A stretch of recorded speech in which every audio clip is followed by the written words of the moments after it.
Apple, شامی، Samsung یا Huawei, کون سا فون محفوظ ترین؟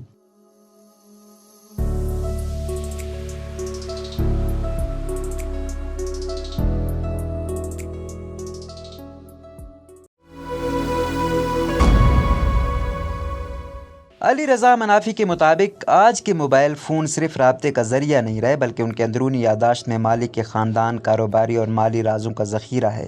اس لیے اس چھوٹی لیکن اہم ڈیوائس کی حفاظت کو نظر انداز نہیں کیا جا سکتا۔ ایک دہائی قبل تک موبائل فون کے خریداروں کی تشویش کیمرے کے معیار، میموری اور اسکرین کے معیار تک مرکوز تھی، لیکن اب سیکیورٹی کی سطح، ڈیوائس کے ناقابل تسخیر ہونے اور پرائیویسی پر مینوفیکچررز کی توجہ زیادہ ہے۔ سب سے اہم چیز جس کی جانچ پڑتال کے بعد موبائل فون کے سیکیورٹی لیول کا موازنہ کیا جا سکتا ہے وہ ڈیوائس کا آپریٹنگ سسٹم ہے۔ اس لیے موبائل فون بنانے والے ہمیشہ نئی ٹیکنالوجی کا استعمال کرتے ہوئے صارفین کی ڈیجیٹل سیکیورٹی پر توجہ دینے کی کوشش کرتے ہیں۔ اینڈرائڈ یا آئی او ایس سیکیورٹی کس میں زیادہ ہے؟ دو آپریٹنگ سسٹم اینڈرائڈ اور آئی او ایس آج کے اہم موبائل پلیٹ فارمز ہیں اور ہر ایک کے اپنے پرجوش چاہنے والے ہیں۔ اینڈرائڈ اور آئی فون دونوں آپریٹنگ سسٹم خطرناک خطرات اور کمزوریوں سے نمٹنے کے لیے اپنی پرائیویسی اور سیکیورٹی فیچرز کو مسلسل اپڈیٹ کر رہے ہیں، لیکن ان دونوں میں سے ہر ایک کے اپنے حفاظتی طریقے ہیں۔ ایپل نے اپنے آپریٹنگ سسٹم کو بہت زیادہ محفوظ رکھا اور کسی دوسری کمپنی کو ایپل کے آپریٹنگ سسٹم کے سورس کوڈ تک رسائی حاصل نہیں ہے۔ ایک طرف یہ طریقہ کارآمد ہے کیونکہ سائبر کرائم کرنے والے اس تک پہنچ نہیں سکتے، دوسری طرف یہ خطرناک ہے کیونکہ آزاد محققین اور ماہرین بھی اس نظام کی خامیوں کی نشاندہی نہیں کر سکتے اور سورس کوڈ کو چیک نہیں کر سکتے۔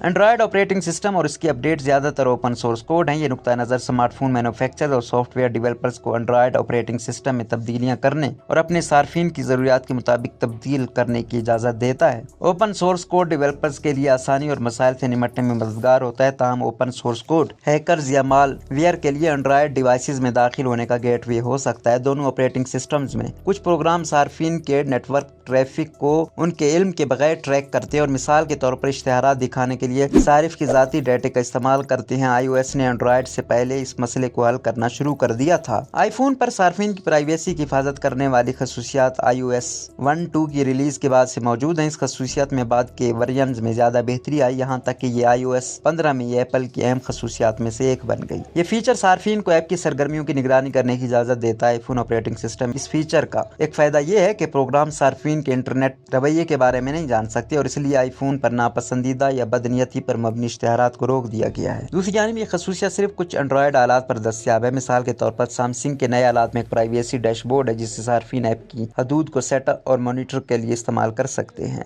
اینڈرائڈ 12 اور اس کے بعد کے ورژن میں ایپس کی فون تک رسائی کی سطح کو چیک کرنے کے لیے کچھ فیچر شامل کیے گئے ہیں۔ یہ فیچر اینڈرائڈ میں اس طرح کام کرتا ہے کہ صارفین اشتہارات کے ڈسپلے کو کنٹرول یا بلاک کر سکتے ہیں، تاہم کچھ ایپس اب بھی پس پردہ کام کرتی رہتی ہیں۔ ایپل نے 6 جولائی 2022 کو اعلان کیا تھا کہ وہ 2022 کے اواخر تک لاک ڈاؤن موڈ فیچر متعارف کرائے گا، جو کہ سیکیورٹی کی زیادہ سے زیادہ ممکن سطح ہے۔ ایپل کے مطابق اس فیچر کو جاری کرنے کا مقصد ان لوگوں کی حفاظت کرنا ہے جو ایڈوانس مال ویئر یا حکومت کے زیر اہتمام گروپس کا نشانہ بنتی ہیں۔ یہ خصوصیت اسپائی ویئر کے ممکنہ داخلے کے مقامات کو محدود کرتی ہے۔ اس خصوصیت کے ساتھ پیغامات، فیس ٹائم کالز اور دیگر دعوت ناموں میں زیادہ تر منسلکات کو بلاک کر دیا جائے گا جب تک کہ یہ کسی ایسے شخص کی طرف سے نہ ہو جس سے آپ نے پہلے ہی رابطہ کیا ہو یا دعوت نامے کا اشتراک کیا ہو۔ چین میں کام کرنے والی ٹیکنالوجی کے شعبے میں سرگرم کمپنیوں کی شفافیت ہمیشہ شکوک و شبہات سے بھرپور رہی ہے۔ شامی ان کمپنیوں میں سے ایک ہے جسے بہت سے پرائیویسی ماہرین شک کی نگاہ سے دیکھتے ہیں۔ شامی فونز کے حوالے سے 2 اہم چیزیں ہیں۔ پہلے مرحلے میں یہ ہارڈ ویئر کے بارے میں ہے۔ شامی کمپنی مؤثر ہارڈ ویئر کے ساتھ ڈیوائسز تیار کرتی ہے جن میں سے سبھی کی قیمت سیمسنگ یا ایپل کے ماڈل سے کم ہوتی ہے اور اسی وجہ سے ایران جیسے ممالک میں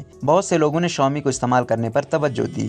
دوسرا نقطہ سافٹ ویئر کی بحث اور صارف کی رازداری پر کمپنی کی توجہ ہے۔ 2020 میں سائبر سیکیورٹی کے محقق گیبی سرلیگ نے جانا کہ شامی فونز صارف کی ویب براؤزنگ کی تاریخ کو ٹریک کرتے ہیں، سرچ انجن کی سرگرمیوں کو ریکارڈ کرتے ہیں اور لوگوں کی لوکیشن کی نگرانی کرتے ہیں۔ اس کے بعد یہ تمام ڈیٹا شہر بیجنگ میں میزبان سرور کے ذریعے سنگاپور اور روس بھیجا جاتا ہے، تاہم شامی نے ابھی تک اس دعوے کو باضابطہ طور پر قبول نہیں کیا ہے۔ ہواوے اسمارٹ فونز کی صورتحال شامی ڈیوائسز جیسی ہے۔ یہ کمپنی اپنے آلات میں نئی خصوصیات اور صلاحیتیں پیش کرتی ہے اور جدید ترین ہارڈ ویئر کے استعمال کے لحاظ سے قابل قبول کارکردگی رکھتی ہے۔ کمپنی کے فون ہیکرز کو ڈیوائس میں گھسنے سے روک سکتے ہیں، لیکن سیکیورٹی اور ٹیکنالوجی کے کارکن اور صحافی صارفین کی پرائیویسی کے تحفظ اور ہواوے کے زیر کنٹرول ہونے کے بارے میں فکر مند ہیں۔ ماہرین کی جانب سے ہواوے ڈیوائسز کو محفوظ ٹیکنالوجیز کی درجہ بندی نہ کرنے کی سب سے اہم وجہ یہ ہے کہ اس کمپنی نے